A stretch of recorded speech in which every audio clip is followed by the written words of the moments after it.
ബീഹാറിനെ സംബന്ധിച്ചിടത്തോളം 25-30% വോട്ടാണ് B J പിക്ക്, J D യുവിന്, R J ഡിക്ക് കഴിഞ്ഞൊരു 25 കൊല്ലമായിട്ട്.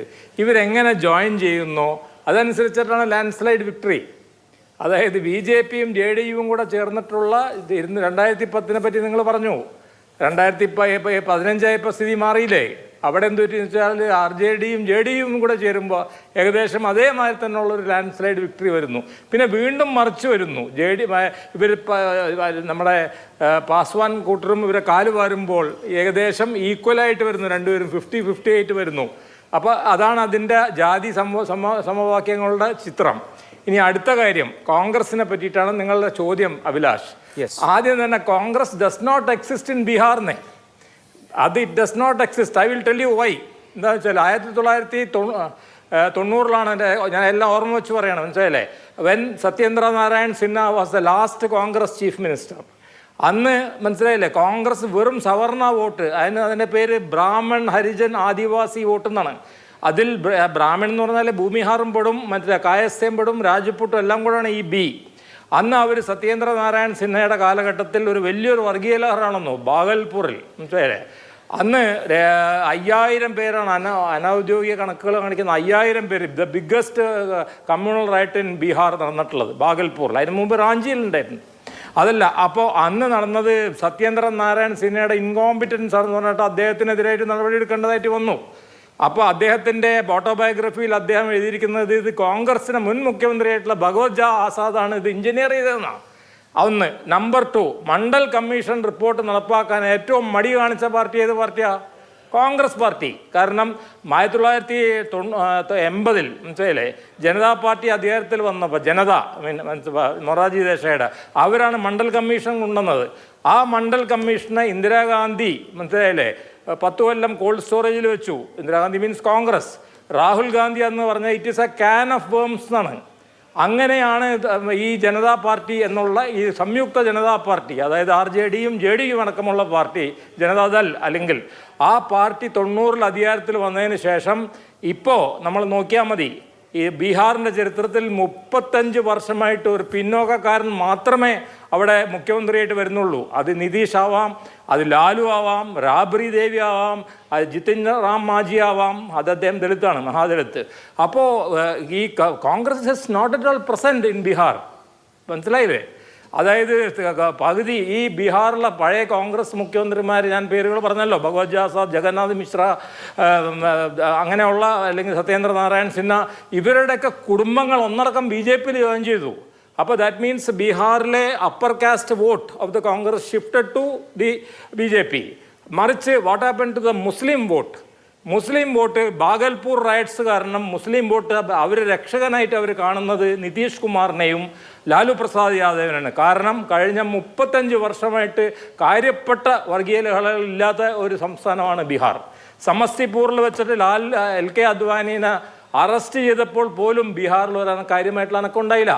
അപ്പോൾ മുസ്ലിം വോട്ട് ആ വഴിക്ക് പോയി. പക്ഷേ പ്രശ്നം എന്താ പറ്റിയെന്ന് വെച്ചിട്ടുണ്ടെങ്കിൽ ദ ഡോമിനൻ്റ് OBC കമ്മ്യൂണിറ്റി അത് യാദവരെന്ന് പറഞ്ഞാൽ നിങ്ങൾ മനസ്സിലാക്കുക, യദു വംശം ശ്രീകൃഷ്ണൻ്റെ വംശമാണ്. അതിൽ നിന്നാണ് സാത്യകിയും കൃതവർമാവും ഒക്കെ വരുന്നത്. യദു വംശം ഇരുമ്പോൾ മരത്തിൻ്റെ ഒലക്ക കൊണ്ട് നശിച്ചു പോകുന്നല്ല ഐതിഹ്യം നമ്മൾ കേട്ടിട്ടുള്ളത്. ആ ഒരു വോട്ടും മുസ്ലിം വോട്ടും മാത്രമായിട്ട് ഇവർ മുന്നോട്ട് പോയിക്കൊണ്ടേയിരുന്നു. ആ സമയത്തെല്ലാനും ഈ EBCകൾ വെറും 2% അവിടുത്തെ കുർമി വോട്ട്. നിതീഷ് കുമാറിൻ്റെ കുർമി വിഭാഗത്തിന് 2% വോട്ടുള്ളൂ. അവരെല്ലാവരെയും കൂടെ നിതീഷ് കുമാർ തെറ്റിയതിനു ശേഷം തുന്നിച്ചേർത്തുകൊണ്ട് ഒരു കോയലീഷൻ ഉണ്ടാക്കി EBC. ഈ EBC എന്ന് പറഞ്ഞാൽ എവിടെ നിതീഷ് പോകുന്നു, നിതീഷിൻ്റെ കൂടെ അവർ പോകും. അപ്പോൾ കോൺഗ്രസിൻ്റെ വോട്ട് ഇല്ലാതായി, RJDയുടെ വോട്ട് MY ആയി. ആദ്യത്തെ MYD ആയിരുന്നു, ദളിതും ഉണ്ടായിരുന്നു. ദളിത് തെറ്റിപ്പോയി, ചിറാഗ് പാസ്വാനും പോയി, നിതിൻ റാം മാഞ്ചിയും പോയി. അപ്പോൾ അവർക്കിപ്പോൾ ബാക്കി നിൽക്കുന്നത് MY ആണ്.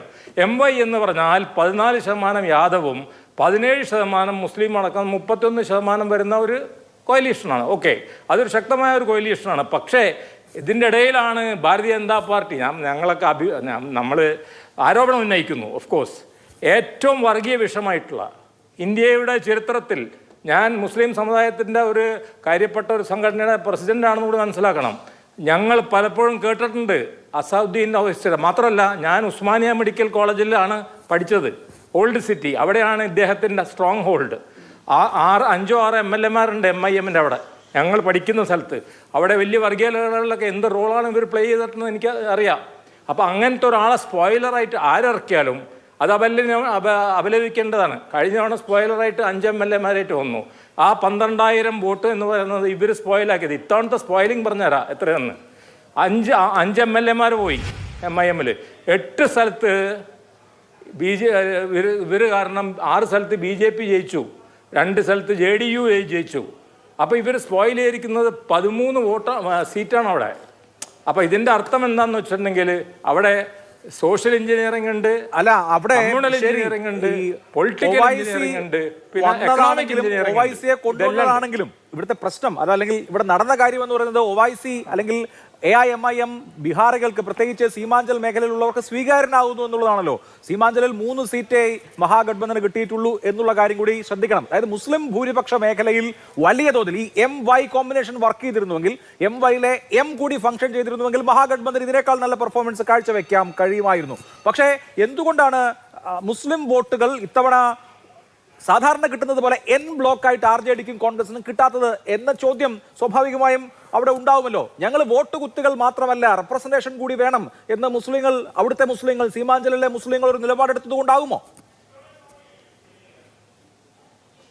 അല്ല, അതിലൊരു കാര്യം കൂടെ പറയാം. നമ്മുടെ ഹിന്ദു ന്യൂസ് പേപ്പറിൽ ഒരു ഇലക്ഷന് 2 ദിവസം മുമ്പ് ഒരു പൊളിറ്റിക്കൽ അനാലിസ്റ്റ് അദ്ദേഹം എഴുതുന്നുണ്ട് മുസ്ലിം വോട്ട് എന്തുകൊണ്ട് ഷിഫ്റ്റ് ചെയ്യുന്നു എന്നുള്ളത്. മുസ്ലിം വോട്ട് ഷിഫ്റ്റ് ചെയ്യുന്നതിന് കാര്യം എന്താണെന്ന് വെച്ചിട്ടുണ്ടെങ്കിൽ ഇത്രയും വർഷം MY ഉണ്ടെങ്കിലും നമുക്ക് ഇന്ന് മുസ്ലിമുകളുടെ ഒരു കാര്യപ്പെട്ട നേതാവ് RJDയിലും ഇല്ല, കോൺഗ്രസ്സിലും ഇല്ല. മനസ്സിലായില്ലേ? അപ്പോൾ ഇവരുടെ ശിങ്കിടികളായിട്ടുള്ള ആൾക്കാരാണ് പാർട്ടിയിലുള്ളതെന്നും അതിൽ തന്നെ നല്ലൊരു വിഭാഗം മുസ്ലിമുകൾ പസ്മണ്ട എന്ന് പറയും, OBC, ഇതൊക്കെ പുതിയ സംഭവങ്ങളാണ്. മുസ്ലിമുകളുടെ ഇടയിൽ ജാതി ഉണ്ടെന്ന് ഞാൻ മനസ്സിലാക്കണം അപ്പോഴാണ്. അതിൽ പസ്മണ്ട എന്ന് പറഞ്ഞാൽ പിന്നോക്കം എക്സ്ട്രീംലി ബാക്ക്വേർഡ് കമ്മ്യൂണിറ്റീസിൻ്റെ ഗ്രൂപ്പിലാണ് പസ്മണ്ട. പസ്മണ്ട എന്ന് പറഞ്ഞാൽ 65% മുസ്ലിം കിടക്കുന്നത് പസ്മണ്ടയും 35% കിടക്കുന്നത് സവർണരുമാണ്. ഈ പസ്മണ്ട ഗ്രൂപ്പ് നിതീഷിൻ്റെ കൂടെ പോയി. കഴിഞ്ഞ മന്ത്രിസഭകളിലൊക്കെ നിതീഷിൻ്റെ വളരെ ശക്തമായിട്ടുള്ള പസ്മണ്ട ഗ്രൂപ്പിംഗ് ഉണ്ടായിരുന്നു അവരുടെ കൂടെ. ഇത്തവണ വളരെ കുറവാണ്. എന്താണെന്ന് കാരണം എന്ന് എനിക്ക് അറിഞ്ഞൂടാ, അവർ കുറവായിട്ട് കാണുന്നു. അപ്പം മുസ്ലിം വോട്ട് തന്നെ ജാതിയുടെ പേരിൽ ഇവർക്ക് സ്പ്ലിറ്റ് ചെയ്യാൻ പറ്റിയിട്ടുണ്ട്. ആര് സ്പ്ലിറ്റ് ചെയ്തെന്നുള്ളതല്ല, അവർക്ക് സ്പ്ലിറ്റ് ചെയ്യാൻ പറ്റി എന്നുള്ളതാണ്. അപ്പോൾ മുസ്ലിം വോട്ടിൽ മാത്രമല്ല വേറെ കാര്യമുണ്ട്. ഞാൻ നിങ്ങളോട് അഭിലാഷിനോട് അഭ്യർത്ഥിക്കാം, നിങ്ങൾ അസദുദ്ദീൻ ഒവൈസിയുടെയും അക്ബറുദ്ദീൻ ഒവൈസിയുടെയും പ്രസംഗങ്ങളൊന്ന് കേൾക്കണം. ഞാൻ നേരിട്ട് കേട്ടിട്ടുള്ള ഒരാളാണ്, മനസ്സിലല്ലേ? അപ്പോൾ അതുകൊണ്ടാണ് ഞാൻ നിങ്ങളോട് അഭ്യർത്ഥിക്കുന്നത്, നിങ്ങൾ കേൾക്കണമെന്ന്. എത്ര വർഗീയമായിട്ടാണ് അവർ സംസാരിക്കുന്നത്. ആ വർഗീയമായിട്ടുള്ള സംസാരം വെച്ചിട്ട് മുസ്ലിമുകളുടെ ഇടയിൽ നിങ്ങൾക്ക് എന്താ കിട്ടിയത്, നിങ്ങൾക്ക് ഒരു റെപ്രസെൻറ്റേഷൻ ഇല്ല, നിങ്ങൾക്കൊന്നും കിട്ടുന്നില്ല എന്നുള്ള മട്ടിൽ മുസ്ലിമുകളെ സംബന്ധിച്ചിടത്തോളം അവർക്ക് സുരക്ഷിതമായിട്ടുള്ള ഒരു ഇത് കിട്ടുക എന്നുള്ളതായിരുന്നു ഇമ്പോർട്ടൻ്റ്. സുരക്ഷിതത്വമായിരുന്നു ബീഹാറിൽ ആദ്യ കാലഘട്ടങ്ങളിലൊക്കെ ഭാഗൽപൂറിന് ശേഷം. പക്ഷേ ഇപ്പോൾ സുരക്ഷിതത്വം വിട്ടിട്ട് അവർക്ക് they also want a piece of the cake. അവർ MLA-മാരുടെ എണ്ണം ഇത്തവണ തന്നെ നമുക്ക് നോക്കാം എത്ര MLA-മാരെ നിർത്തി എന്നുള്ളതിനാണ് അവർ വാദിക്കുന്നത്. അസദുദ്ദീൻ കൂട്ടരും ചോദിക്കുന്ന ചോദ്യം എത്ര MLA-മാരെ നിർത്തി. അതായത് 17% യാദവ കമ്മ്യൂണിറ്റിയിൽ 44 MLA സ്ഥാനാർത്ഥികളെ നിർത്തി. അതേസമയം മുസ്ലിം MLA നിർത്തിയിട്ടുള്ള 8 ആണെന്ന് തോന്നുന്നു RJD. ഇതൊക്കെ റഫാണ് പറയുന്നത്. കൂടുതൽ റെപ്രസെന്റേഷൻ എന്നുള്ളത് ഒരു അജണ്ടയായി വരുമ്പോൾ സ്വാഭാവികമായും ആ ഒരു ചോദ്യം അവിടെ വരും. ഞാൻ അങ്ങയിലേക്ക് വരാം.